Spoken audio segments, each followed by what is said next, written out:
Welcome back to another episode of MotoGP Mac, and today we're going to talk about the race that just happened for the Thai Grand Prix at the Chang International Circuit. Now, before we get into it, here is how it finished. Pecco Bagnaia won it from Jorge Martin, Pedro Acosta, Fabio Di Gianantonio, Jack Miller, Brad Binder, Maverick Vinales, Johan Zarco, Aleix Espargaro, Alex Marquez, Luca Marini, Marc Marquez, Taka Nakagami, Enea Bastianini, Joan Mir and Fabio Quartararo was the last one across the line. Augusto Fernandez crashed, Alex Rins crashed, Lorenzo Savadori crashed, Franco Morbidelli crashed, Raul Fernandez crashed, and Marco Bezzecchi crashed. Well, this race compared to yesterday's race had completely turned on its head, and the weather was the main person or thing responsible for this. Yesterday was an amazing dry track. Today was a very wet and soggy track. So you could see the title contenders were very, very nervous going on. And at the start of the race, Jorge Martin got off to a flyer, but it wasn't long before he made a mistake. Bagnaia and Marquez passed him. And at the front, it was kind of like that for the whole race. Bagnaia looked very, very comfortable.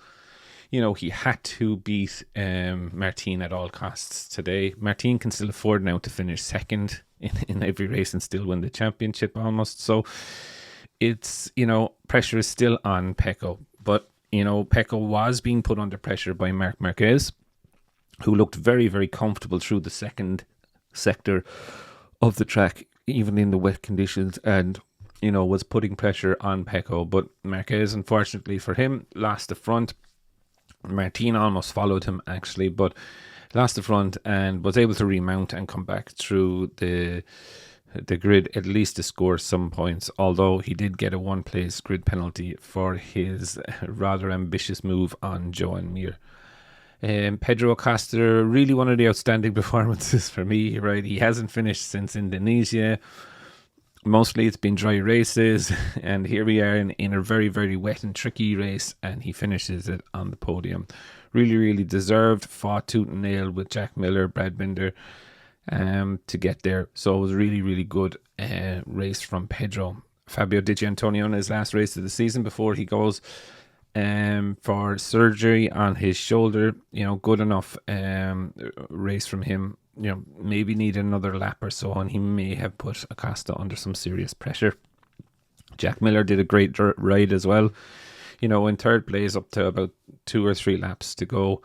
He came, I think, from 16th in the grid or lower. So really, really good effort from Jack. Brad, again, was thereabouts all race, if I'm honest.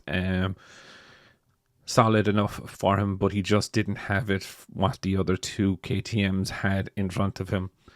Maverick Vinales, another good ride from Maverick. He came through from nearly the back of the grid, I believe, to finish where he finished.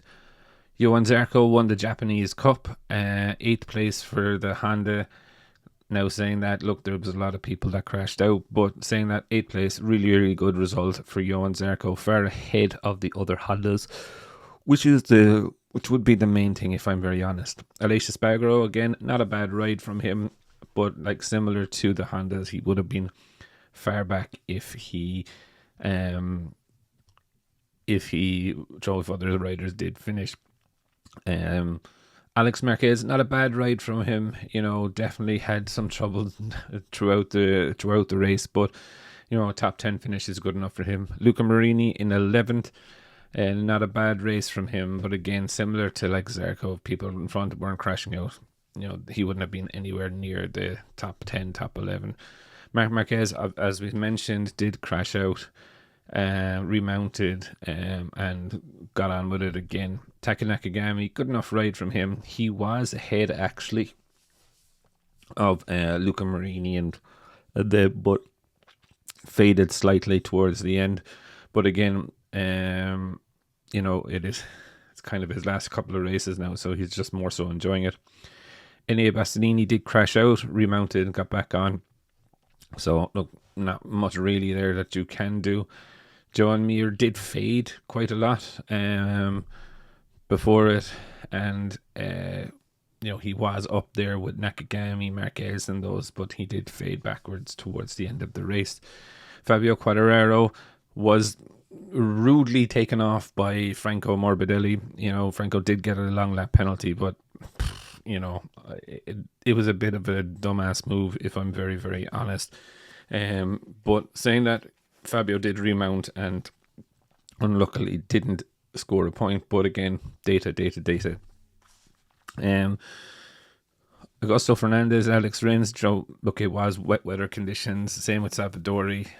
Franco Morbidelli obviously got a long lap penalty, and then he lost the front as well. Similar for Raul Fernandez and for Marco Bezzecchi. All in all, it was a bit of a edge of the seat one because of the weather conditions. Even though people had a 3-second gap, you never knew what was going to happen in a braking zone. Was someone going to, was the road going to meet or come up and meet someone straight in the face? They were always on that very, very edge. Really good race. Really enjoyed it. Pecco was brilliant. Martin was brilliant. Acosta was brilliant. Miller was brilliant. Binder. There's very loads of riders of the day for me. You know what I mean? For different reasons. But all in all, I thought it was a really, really good race. So I would definitely love to know your thoughts. What did you like about the race and who was your rider of the day? Definitely leave your thoughts in the comments below. And I'll be back again tomorrow with another video.